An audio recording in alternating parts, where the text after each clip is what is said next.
You experienced 160 gunfights in 3 months. No, 160 gunfights in one day on election day. It was just like an endless supply of people coming back on stretchers. I carried Marines off the battlefield and they come and got me when I really needed it. The worst thing for us, mate, was that every single time an ID went off, it was a good chance it was somebody you knew, you know? That US flag, when I had the privilege of wearing that to war, means the world to me, Shawn. I'm not a super religious man, Shawn, but every time I left that patrol base, I prayed. It doesn't matter how good you are. We were getting ripped apart. I was scared for 6 months. In this deployment you experienced 160 gunfights in 3 months, am I correct? No, 160 gunfights in one day on election day. That was in one 24-hour period. Our company group and satellite and call signs, 160 contacts recorded in one day. The elections. In one day? In one day. Which sounds impossible, but it wasn't. And we were handed, so when...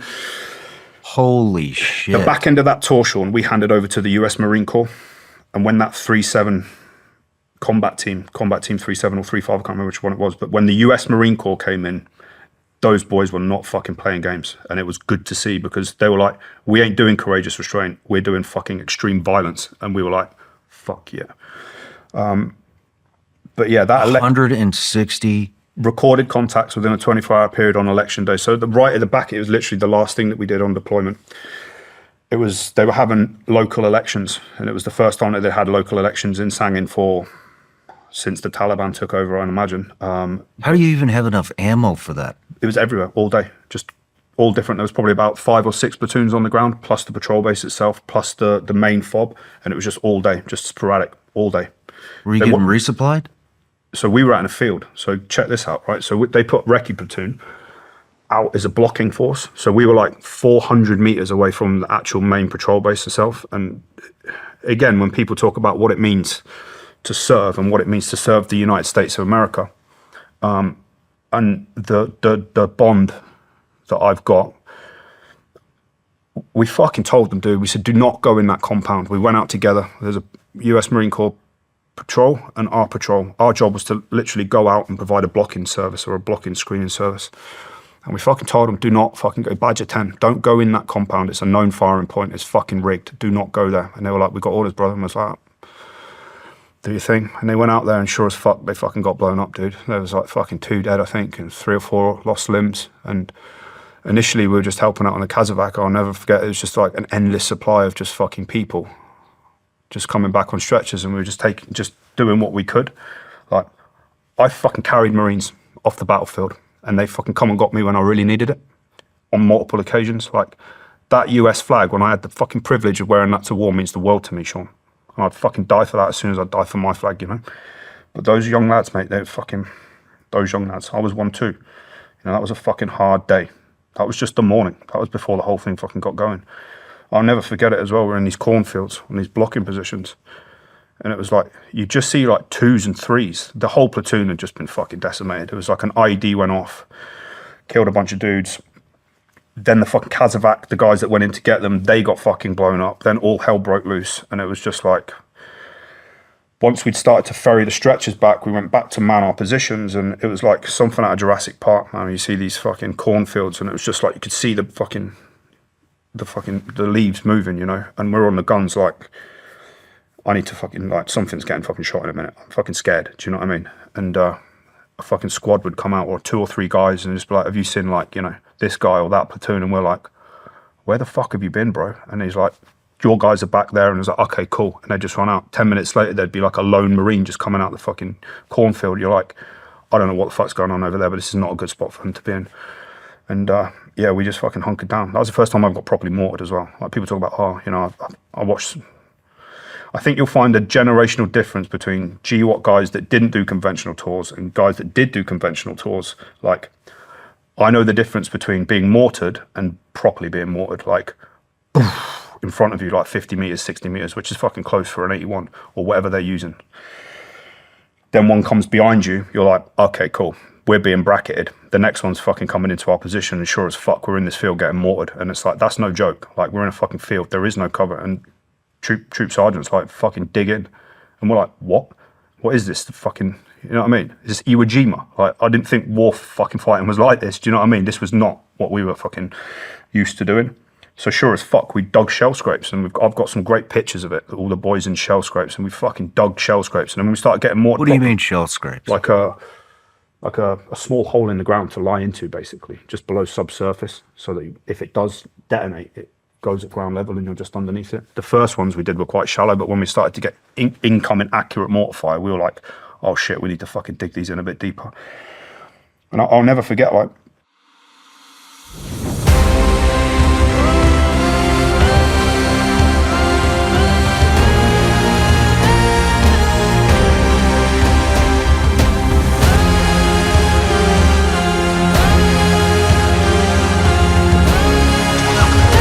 See you later.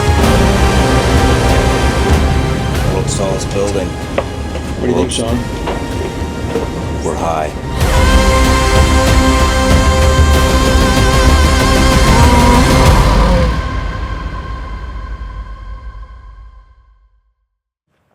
me and this guy Gaz, we were sat in this shell scrape line and they're just laughing. Like, we're going home in 2 days. The election day, the whole day that I'm talking about, was literally the last thing that we did. And it was like, I cannot fucking believe after 6 months we're in this fucking hole in this field getting fucking mortared. It's like, come on, do you know what I mean? This is no joke. But I'll remember it again, goes back to the thing of respecting the US military. We had a cowboy call sign, it was a Cobra and a Huey pair, and they were fucking smashing the mortar point. And we're in this shell scrape in this cornfield, just fucking hunkered down, getting mortared, and this fucking helicopter comes over with its partner, and they're just fucking strafing, just like rockets, 12.7 millimeter rockets or whatever they are, fucking 30 Mike, whatever they got on there, and the fucking shells are landing all around us, and we're just laughing at each other at this point. We're just like, fuck me, dude, like, this is fucking cool, but it's not cool, if you know what I mean. It's like, but we liked it. We're Marines, it's what we're supposed to be doing, you know. But yeah, if it weren't for those dudes turning up that day, fuck knows what would have happened. But that was the end of a really, really severe tour. And I'll tell you what, the worst thing, the worst thing for us, mate, was that every single time an ID went off, it was a fucking good chance it was somebody you knew, you know? Like, and that radio never fucking, in 80 days, I think it was like something like 82 days or whatever it was, we lost 14 people. And they were all the same guys. We knew everybody. We were recce troop, you know, we knew everyone. And it was like, you hear the fucking blast, man. They're so close, you feel it, that fucking awful sound, and you're just like, okay, cool. And then the radio, it's like, yeah, contact ID. And then it's like the state of the casualties, like what tier they are. You hear the miss reports coming on, and it's like, you're just listening out for that ZAP number. You're like, I know a guy in 6th Troop. And you're just like, you're just listening for that ZAP number. You're just listening for that fucking name and just being like, is it him? And it might not affect you that day because it might not be somebody, but then you see a guy in the corner of the patrol base and he's just fucking in floods of tears because that was his best mate, you know? That was his fucking mate. So yeah, we were surrounded, man. We were fucking in a bad spot. And it was heartbreaking to watch and feel and listen to it. And that fucking radio never stopped, man. It never stopped. And I just wanted to go home. Before I deployed, my daughter was 2 weeks old. 2 weeks old. I remember just as we got to Camp Bastion, before we flew out to that patrol base, there were two guys that were from 4-5 Commando that had done exactly what I did. And they went to 40 Commando too. And I remember, I didn't even know these guys, man. And we were sat eating our fucking lunch, doing the pre-deployment training that you do in theatre, like zeroing weapons and fucking all this bullshit, getting briefs and all this fucking stuff, ROE briefs, whatever. And there was just three of us in this basically in this fucking shell of a compound having lunch. And it was like, oh, I was at 4-5. And I was like, oh fuck, I was at 4-5. And there's three of us. I'm the only one that came home. They fucking both died, you know? It's like, fuck. Brand new baby, 2 weeks old. Like, the writing's on the wall. I'm like, I'm not coming back from this deployment. I'd given up. I knew it was coming. Like, I'm not a super religious man, Shawn, but every time I left that fucking patrol base, I prayed, because it doesn't matter how good you are. We were getting fucking ripped apart. And it was fucking dangerous, and it was scary, and I was fucking scared. I was scared for 6 months. And then it's like, one of the most significant things that's ever happened to me in my military career is I was about, from me to that wall away, when an IED blast went off from my troop commander, lost both his legs and an arm. I was the first guy to get to him. And there's a protocol for this. You're supposed to do the metal detector shit and go up to it and, make sure there's no. I just fucking ran straight to him and just started putting tourniquets on him. And I was just like, I remember his eyes. I was up at his head. Tom, the medic, was working on him, and I was just holding him. I had a flashlight on. It was early on in the morning. It was a fucking 400-meter patrol, Shawn. We were down at 400 meters. Do you know what we were doing? Do you know what they made us do? They made us fucking hand out a radio. He lost both his legs and an arm to hand out a fucking wind-up radio to a local that we thought was friendly. Hearts and minds, they said. So we go out at fucking 5 o'clock in the morning, near pitch back in a fucking minefield, and he loses his arms and his legs for a fucking radio, I was so angry, mate. I was so fucking angry. And I remember looking at him, and I remember him trying to close his eyes, and I was saying, John, just fucking look at me. And I put this fucking flashlight in his face, and I'm just like, do not fucking close your eyes. Do not fucking close your eyes. And we got him out, and he's still... He's like fucking incredible. He's got kids. He's got a fucking life.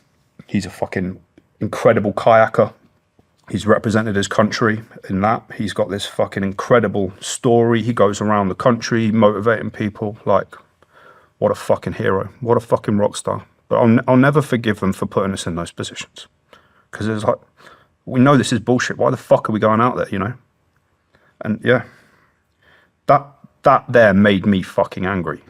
I was like, nah, I'm coming back. Like, a lot of people went the other way. Most people left the Marines after that deployment. I didn't. Maybe there's something fucking wrong with me, but I was like, nah, I'm fucking joining the Special Forces. I want to be fucking part of that. And one of the main reasons for that was halfway through, because we were getting smashed, the squadron, the regiment squadron, D squadron, sent a guy out to our position to give us fire support, to bring the assets, so he embedded himself with our troop. And this guy was like an older guy, super wiry, northern, not what you'd expect a regiment guy to look like, but fuck me, he was the most impressive fucking person I'd ever met. He was like a fucking superstar. You don't come across regiment guys, especially not if you're in the Marines. It's not something that you don't operate together. And he came into those patrol bases, and he wore the same fucking kit that we wore, with no airs and graces. You'd be like, he's a sergeant in the fucking regiment, and I'm a Marine, a 2IC of a troop, and I'm doing like lists for who has to go on sentry. And he's like, what time do you want me on? And I'm like, what? Like, you don't have to do this. He's like, no, put me on there, 2 to 3. 2 o'clock in the morning, he's out there in the fucking sentry position doing it. Came on every patrol. He's like, give me some link, give me a battery. And I was like, fucking hell. He did not need to do that. He did not have to do that. But I was like, that's the gold standard.